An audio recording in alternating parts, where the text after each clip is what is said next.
No final pode ser tudo molho de tomate, mas cada avó vai ter sua receita. Legal, E a legal. gente sabe que nessa época tudo se resolvia, vamos dizer assim, na bala, né? Ele encontrou com duas prostitutas que fizeram uma proposta para ele, Certo. nessa troca de favores, entre aspas. Ele deu o uísque para elas e no dia seguinte elas começaram a vender esse uísque entre a galera da capital ali. Olá, senhoras e senhores. Hoje estamos com mais uma gravação, mais uma degustação aqui no Lounge Don Corleone para o nosso novo canal Palavras no Dom. Aqui junto com meu amigo Rodrigo Durso vamos apresentar para vocês mais um novo single malt. Vamos falar um pouco sobre a história desse whisky, como começou e vamos fazer uma análise sensorial desse belíssimo single malt. E claro, como sempre nós faz uma harmonização com o charuto, nós escolhemos também um charuto diferenciado que eu vou falar um pouco sobre ele também e tentar harmonizar ele com esse whisky hoje. E hoje, então, junto com o Rodrigo Durso, estamos apresentando um novo single malt que o Rodrigo vai explicar um pouco mais pra gente da história dele, né, Rodrigo? Isso. O que você me fala sobre esse whisky? Qual é o nome do whisky? Hoje eu trouxe pra gente o Glendronach, 12 anos, tá? Que ele passou por barris que tiveram o vinho Pedro Ximénez e o vinho Oloroso, tá? Então ele é um whisky 43%, que eu posso dizer pra você, e não tem filtragem a frio, como eu já disse da outra vez, é um whisky que eu gosto porque ele mantém os óleos do whisky, mantém mais a essência do whisky, tá? Legal. A única coisa desse whisky mesmo, essa cor dele, ele tem o corante, tem um corante caramelo, por isso que ele tem essa cor bonita dele, tá? Muito bom, muito bom. Eu lembro que já degustamos um whisky que tem também, que foi envelhecido no mesmo barril. Sim, também. Foi qual é deles? O Glenallach. Glenallach, né? Isso, foi um dos isso. primeiros vídeos que nós fizemos junto. Sim, sim. E esse aqui deve ter a mesma característica por ser envelhecido no mesmo barril?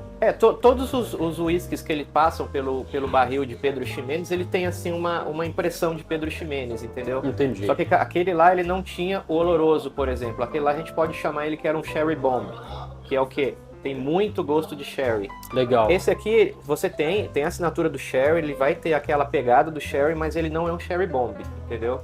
Ele combina, por exemplo, o PX, o Pedro Ximénez, o vinho Pedro Ximénez, que ele vai ter a doçura do Pedro Ximénez, mas ao mesmo tempo ele vai trazer o oloroso, que ele vai ter uma pegada mais tânica, interessante, um vinho, alguma coisa assim, entendeu? Legal, legal. Será que vai combinar com o nosso charuto de hoje? Romeu e Julieta. Estamos hoje, pessoal, degustando o Romeu e Julieta número 2. Esse é um dos charutos mais básicos, né? Vamos falar de entrada da marca. Romeu e Julieta também tem uma história enorme. Começou em 1875. E eu acho que, através dessa explicação que você já falou um pouco sobre o barril onde foi envelhecido, nós nem falamos ainda do perfil sensorial do whisky. Eu acho que a harmonização já pode começar por aqui. Sim, sabe? Já pode começar. Né? Então, com o Romeu e Julieta, hoje vamos começar a fazer a nossa degustação. Me fala um pouco mais sobre esse whisky, então. E antes que você me fala, veio uma pergunta assim na minha cabeça.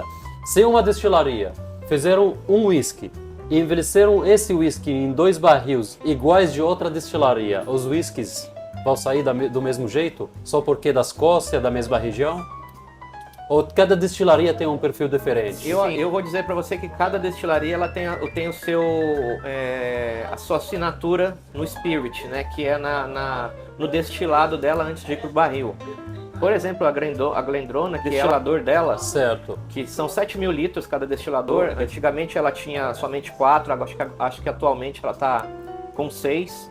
Então, dependendo da altura do pescoço desse destilador, ela vai ter características específicas. Então eu posso pegar os mesmos barris, iguaizinhos, mas colocar os spirits diferentes, o destilado de cada destilaria vai sair diferente. Legal, isso aí diferente. A gente podemos replicar também no mundo do charuto, né? Sim. Imagina, Cuba, eles têm 27 marcas de charuto. Será que todos os 27 marcas são charutos iguais? Só porque tudo feito na mesma região, da Pinar del Rio, tudo feito pela mesma empresa? Claro que não. Tem o Master Blender também para cada charuto. Assim, eu acho as destilarias também. Você falou alambique muda. Isso. Só de mudar o alambique, onde faz a destilação do líquido, já muda a característica do whisky. Sim, E sim. cada destilaria eu acho que tem segredos, né? Tem. Cada uma tem o seu segredo, tem a sua receita. É igual Exatamente. É igual a receita da avó. A minha avó tinha uma receita do molho dela, a avó de outra pessoa vai ter a mesma receita. Desse E jeito, no final, né? No final pode ser tudo molho de tomate, mas cada avó vai ter a sua receita. Legal. Degustando então o nosso charuto, você conta pra mim essa história desse whisky que nós vamos degustar hoje? Sim. Essa destilaria, a GlenDronach, o que significa o GlenDronach? O GlenDronach é o gaélico, o irlandês gaélico que eles falam, que é o Glen, em todos os whiskies. Se você for pegar Verdade. todos os whiskies, tem o Glen. Glen é o que? É vale. E o Dronach são o Vale das Amoreiras. Assim como tem o Glenfiddich, que era o Vale dos veados, Cervos, né? dos cervos. Tem o Glenlivet, que se eu não me engano é Vale das Águas, alguma coisa assim. Certo. Então cada um tem, que é o gaélico ou irlandês antigo. A gente sabe que essa destilaria é de 1826, tá? O que aconteceu em 1826? Vamos lembrar o seguinte, a lei de regulação das destilarias, ela aconteceu em 1823 na Irlanda. Para quê? Para botar ordem no mercado, que era um mercado só de vendedores ilegais. A primeira foi justamente a Glenlivet, tá? Que foi em 1823, e depois veio a GlenDronach em 1826. Então a legalização dos whiskies começou desde aquela data. Isso, em 1823. Certo. Tá? Daí o que aconteceu? Foi uma junção de algumas pessoas que deram origem à GlenDronach, e ela era uma destilaria pequena, tudo. E na época o Allardyce, que é o criador da GlenDronach, ele tentou vender o whisky na capital. Certo. Então ele foi até a capital tentar vender esse whisky. Lembremos que fazia 3 anos que tinha a lei da organização das destilarias. Então era um mercado que estava saturado de vendedores ilegais, e o Allardyce passou por todos os bares da capital tentando vender o GlenDronach. E ele tentou vender esse whisky legalizado já na capital e ele não conseguia.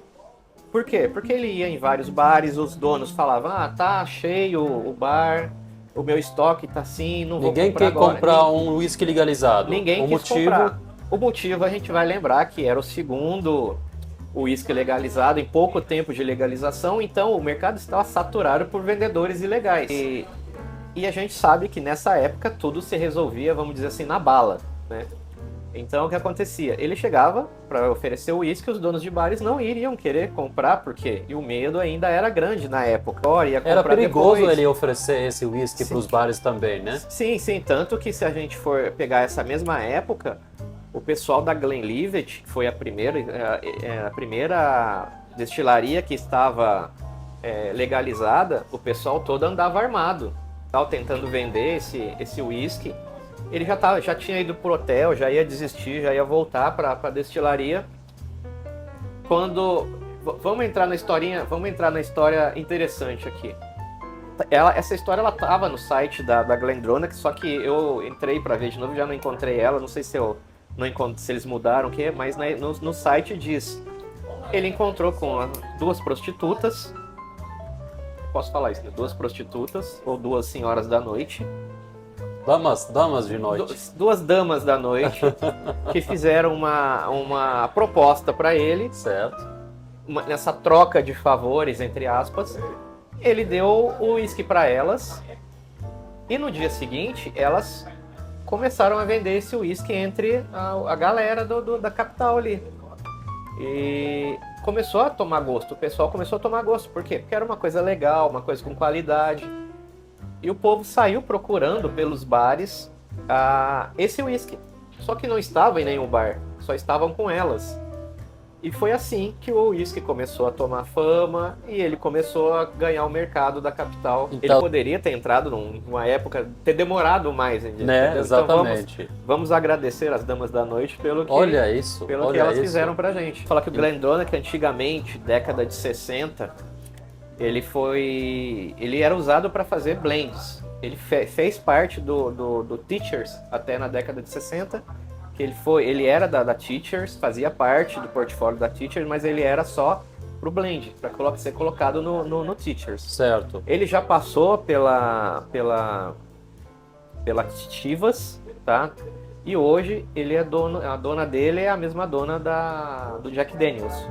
Tanto que hoje dizem que o de 8 anos eles fizeram baseado usando barris de Jack. Bourbon. Entendi. De Bourbon.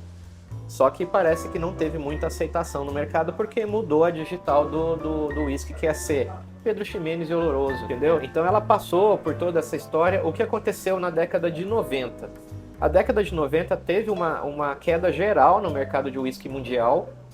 O que aí nessa época, foi em 96, ela afetou a GlenDronach, a GlenDronach fechou as portas em 96. Em 2002, ela retornou, que o Billy Walker comprou a destilaria. O Billy Walker do Glynalach, ele comprou essa destilaria uma vez. Ele comprou essa e comprou, se não me engano, mais duas. Olha só. Então ele comprou e reativou a linha. Uhum. E tanto que antigamente ele estava como o Master Blender, só que agora tá a Rachel Berry nessa garrafa aqui. Certo. Em 2002 ele comprou e em 2009 ele lançou esse aqui. Tem uma data aqui de engarrafamento, igual aquele whisky que nós degustamos, do Sim. Bourbon do Plantons. Uhum. Tem alguns detalhes a mais desse whisky, de garrafas, de barril, números, alguma coisa assim? Não, esse aqui ele só tem mesmo a data de invase dele Certo. e a data e o lote. Fora Certo. isso não tem muitos mais detalhes, porque ele não é vamos dizer, um cask strength que tem aqueles mais detalhes pra gente seguir. Certo. Então, Mas ele foi envelhecido 12 anos. Sim, o que tá aqui no rótulo, isso aqui é obrigatório. Tá 12 Certo. anos, eu não posso ter uísque com menos de 12 anos. Certo. É obrigatório. É Tudo obrigatório. single malt. Sim. O single malt, a idade que tá ali no rótulo é obrigatório por lei ter aquilo ali dentro. Posso ter uísque de 16, 18 ali dentro? Posso, mas o mínimo é 12. Aí eu posso. Então sempre quando você atende o mínimo da sua destilaria, não é mínimo dos single malts mundiais. Não. O mínimo de single malt, para ser tido como single malt, são 3 anos. Entendi. Agora entendi. Legal. O single malt ele é 100% cevada. Uhum. Para ser single malt ele tem que ser 100% cevada. Só que a data que está no rótulo tem que ser a idade do whisky mais novo. Legal, entendi. Entendeu? Legal, interessante. Uhum. Então, o que você está achando do nosso charuto? Eu gostou, é bem gostoso, ele é bem suave. Não é Realmente, é como eu falei, né? É um de entrada da Romeo e Julieta. Uhum. Não tem tanta complexidade assim para nós conseguir traduzir ou fazer uma leitura legal desse charuto, principalmente no primeiro terço dele, né?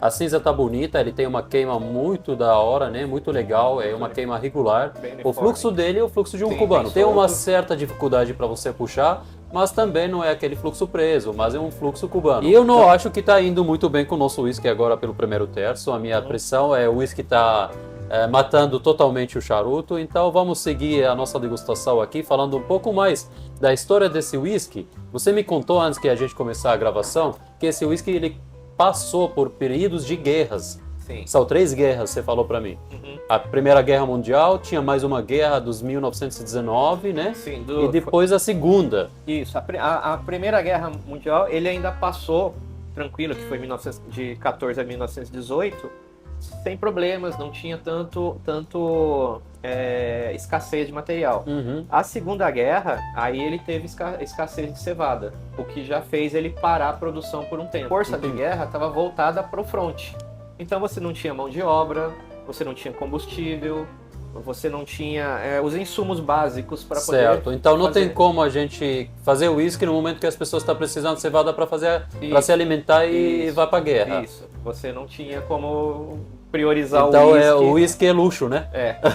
Apesar de alguns soldados terem ração de uísque para poder, né, aguentar a guerra, não era a prioridade. Né? Entendi. E passado a Segunda Guerra, logo que passou a Segunda, ele voltou, o que foi até a década de 90, como a gente falou, né, que na década de 90 já teve uma queda do mercado de uísque, principalmente single malt, que era um uísque mais caro assim. O que aconteceu foi que no começo dos anos 2000 teve de novo a febre do single malt, que reativou a destilaria. Certo. O que acontece por exemplo, o single malt da linha de mais ou menos 2012? Em 2012, eles começaram a lançar o GlenDronach, né? Quer dizer, em 2009 eles lançaram o GlenDronach. Mas o que aconteceu? O pessoal chegava e falava, peraí, o whisky foi lançado em 2009, 2010 até 2012. Como que pode ser um whisky com 12 anos se a destilaria não estava produzindo nada em 2000? Verdade. O pessoal falou, mas como assim você está vendendo um whisky 12 anos se em 2000 a destilaria estava fechada? Faz sentido. O que aconteceu foi o seguinte, eles começaram a vender o GlenDronach com o que estava feito com o dono anterior. Então o que aconteceu? Você chegava em 2009, 2010 até 2012, igual, com whiskies que foram feitos na década de 90. Então você abria uma garrafa, um whisky GlenDronach de 12 anos, mas você tinha o whisky de 16, 18 anos dentro deles. Então quem comprava naquela época tinha sorte, né? Sim, sim. Porque ele está comprando pelo valor de 12 alguma coisa de 16, 18. Sim, na época o pessoal falava que pela qualidade era um machado. Só que o que acontece? O pessoal na época reclamava que você abria o whisky era uma delícia, era uma maravilha. Só que conforme ia baixando, ele ia oxidando e mudava o gosto. Não que ele ficasse ruim, mas alterava a primeira impressão parte, que você teve, né, da garrafa. A partir de 2017 até 2019, o que padronizaram, começaram a entrar naquele whisky que já foi fabricado com os donos novos. Entendi. E esse problema de oxidação mudou. Então agora do jeito que você tomar, ele vai estar a mesma qualidade. Legal. Me fala um pouco então sobre esse whisky aqui. Vamos agora passar para uma fase sensorial, Sim. visual, né? Vamos fazer uma análise visual, uma análise olfativa, degustativa sobre tudo esse líquido que nós temos aqui. Estamos degustando por um bom tempo, né? Eu gostei dele. Sim. Ele é a característica do próprio spirit, o destilado da GlenDronach, que é um destilado mais oleoso, mais pesado, por causa do formato e da altura do destilador de cobre da destilaria. Você pode ver que quando você roda o whisky no copo e você olha, você vai observar que as lágrimas, elas caem bem devagar, o que é uma característica de um whisky mais oleoso, tá vendo? Ela demora, ela tá de média a devagar, ó. Então, é uma característica de um destilado um pouco mais pesado, tudo. Tanto que você, na boca, você vai sentir que ele é alguma coisa assim, vamos dizer, sedoso. Eu senti um gosto de manteiga na boca. Não aquele gosto rançoso, é o gosto da manteiga original, não é margarina, é manteiga mesmo. Certo. É um gosto muito bom de manteiga. Certo. O que eu senti bastante nele, por exemplo, no sensorial dele aqui, no nariz, eu sinto canela, eu senti bastante canela. Eu senti ameixas, alguma coisa de fruta vermelha, assim, alguma coisa de especiaria, canela, cravo, alguma coisa assim. Ó. Tem isso, mas eu tô sentindo também um cheiro doce. O que acontece, como é a baunilha, tem alguma coisa de baunilha doce. Caramelo, baunilha. O caramelo queimado você sente também. Isso veio através dos barris também, né? Isso, esse doce, a gente sabe que a madeira influencia nele. Só que como ele tem o Pedro Ximénez, que é a uva Pedro Ximénez e o oloroso nele, o que acontece? O Pedro Ximénez vai dar essa doçura nele. Por isso que se fosse só Pedro Ximénez, ele ia ficar parecendo um licor, eu creio. Entendi. Mas como ele tem o Pedro Ximénez, que tem um perfil doce, e tem o oloroso, que tem um perfil mais seco, mais tanino, mais alguma coisa de vinho, ele está bem equilibrado. Então você consegue pegar essas duas características nele no cheiro. Legal. Você falou da cor dele, que ele tem corante, né? Isso, ele é um whisky que tem corante. Essa cor aqui não é do barril. Não é do barril, é um corante de caramelo que tem aqui. Quando um whisky tem corante, a fábrica, a destilaria já fala que ele tem corante? Tem, algumas falam. Já vi alguns whiskies que a fábrica não fala. Certo. Mas ela fala, fala sim que tem. E esse corante, ele é um corante de caramelo, né? Um xarope de caramelo. Isso. Ele não vai alterar nada no sabor, né? Ele não influencia nada o sabor. É só para padronizar a cor mesmo. Entendeu? Certo. Você acha que a destilaria pode falar de umas notas, vamos falar, desde o aroma até as notas que nós sente durante a degustação.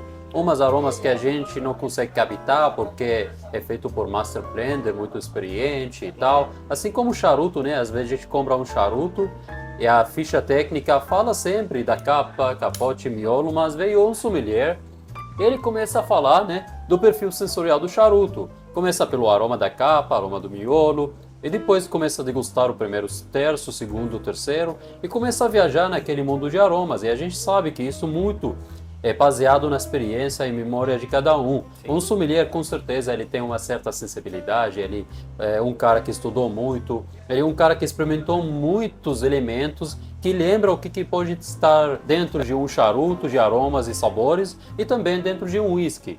Então, talvez o whisky ele veio com um rótulo que tem umas aromas que a gente não consegue observar, não consegue realmente sentir. Deixa eu pegar aqui a embalagem aqui e ver, por exemplo, o que diz aqui, ó. No nariz, diz que é doce, baunilha, cheiro de gengibre e Agora frutas, fiquei curioso. e frutas de outono. O que acontece? Às vezes eu gosto de ler o rótulo, dar uma olhada e ver o que tem, mas só que o que a gente pode, às vezes a gente fica nessa, a gente lê uma avaliação, lê o rótulo e fica tentado a achar coisas que a gente não achou. Eu concordo com você, eu nunca fiz isso degustando um charuto pela primeira vez. Quando eu vou para degustar um charuto, no máximo, vou saber da capa, capote, miolo, como que é, vou saber do blend do charuto. Então, para mim, eu prefiro ter a minha experiência própria primeiro, depois eu vou realmente para ver outros sommeliers o que eles sentiram.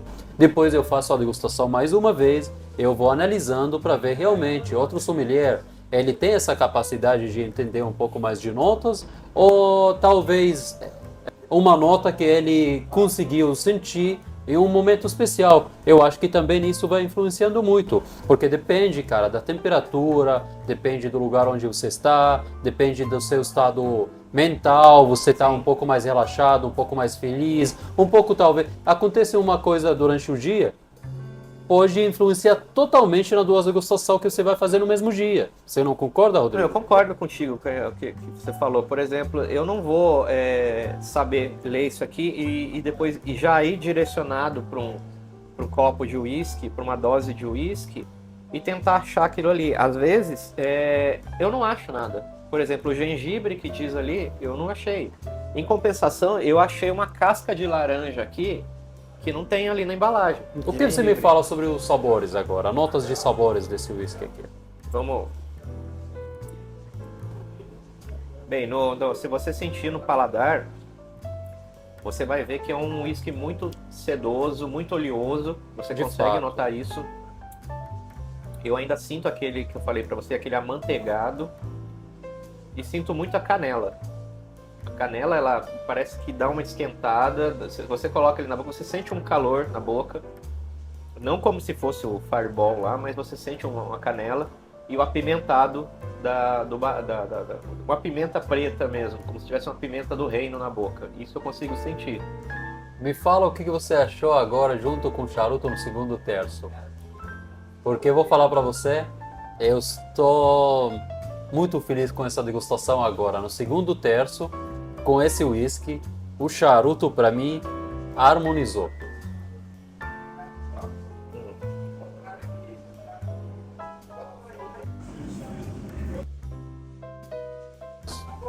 Do primeiro terço por segundo terço agora, ele melhorou muito de sabor. Sem dúvida. E eu senti bastante couro nele e um chocolate amargo. Isso eu consegui sentir. Eu não sei se era o que estava nesse aqui, no whisky, que isso aqui revelou. O chocolate amargo permanece nesse segundo terço, sem dúvida. É o cacau transformando para um chocolate amargo pela intensidade do charuto, né? Você acha que ele tem uma finalização curta, longa, média? O que você acha? Eu tô achando que é uma finalização média. Média, né? Os primeiros, quando a gente experimentou a primeira vez, parece que estava um pouco mais longa, mas agora ela tá média. Só que ela ainda é um whisky que desce sedoso, bem oleoso. Isso aí eu adorei desse whisky aqui. Legal. Vamos fumar um pouco e degustar um pouco mais nosso charuto, dar mais de tempo aí degustando, fazendo essa harmonização. Pra gente finalizar o nosso vídeo, então, falando do último terço do charuto e falando talvez de novas impressões que nós vamos ter sobre esse whisky aí daqui a pouco. Uhum. Maravilha. Estamos no último terço então, Rodrigo. Eu estou no começo do último terço, parece que você está Eu já estou finalizando o último terço. o terceiro terço. Maravilha. É, que ficou muito bom com esse O que whisky. você achou? Ficou legal mesmo? Pô, essa transição do primeiro, que estava bem mais simples, para o segundo e para o terceiro, com esse whisky aqui ficou muito bom. Ficou muito bom.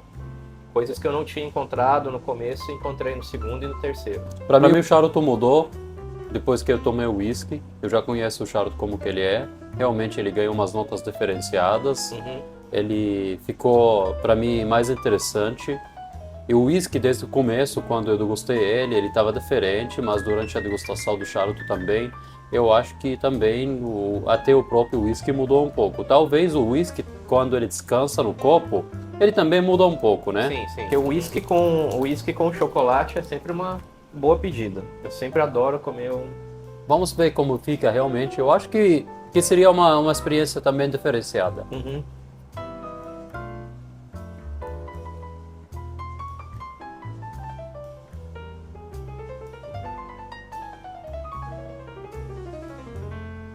Bom.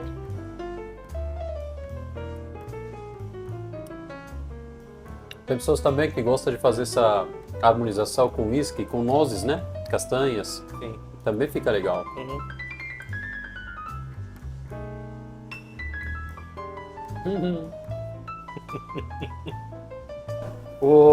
Como que chama? O retrogosto ficou muito bom, tá muito gostoso. Parece que o whisky ficou bem mais oleoso. Parece que ficou mais cremoso na boca. Ficou uma coisa cremosa. Ficou mais cremoso, realmente. O amargo do chocolate. Eu não sei se ele combinou com o whisky e tirou aquele doce do whisky. Mas parece que eu tô com creme na boca. Um creme assim... tipo Nutella. Se eu tivesse colocado a Nutella na boca, alguma coisa assim. Parece um creme de avelã mesmo. Aquele gosto do Nutella, Da Nutella, avelã, né? alguma coisa assim. Até o retrogosto no fundo da garganta, assim, era um creme de alguma coisa, algum doce, assim, que eu tava comendo. Muito bom mesmo. Uhum. Vamos colocar um pouco de água então no nosso whisky para a gente ver a evolução Uhum. desse whisky como vai ser. Talvez ele não vai evoluindo, porque nós temos um teste, né? Que foi registrado no último vídeo Uhum. com aquele bourbon do Plantons. Sim. Plantons, ele perdeu total o corpo dele, ele ficou muito simples durante a degustação depois de umas 5 gotas de água. Sim. Agora, talvez um single malt, eu acho que ele ganha alguma coisa, ele não perde. Por ter 43%, eu creio que ele vai mudar pouca coisa.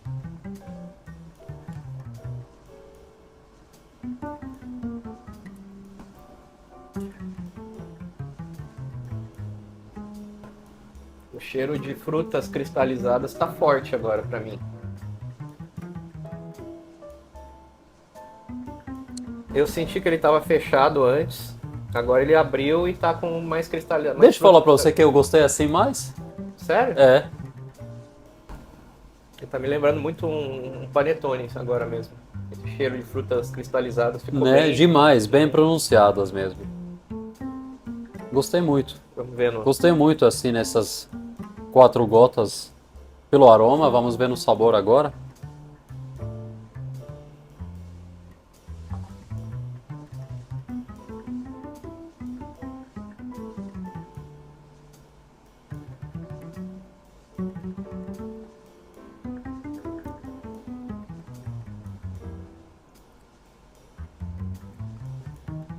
Pra mim o apimentado tá muito alto agora. Ficou muito picante. Muito picante. Aham. Ficou muito picante. Muito mesmo. Veio com força. Exatamente. Picante, a canela veio muito forte agora.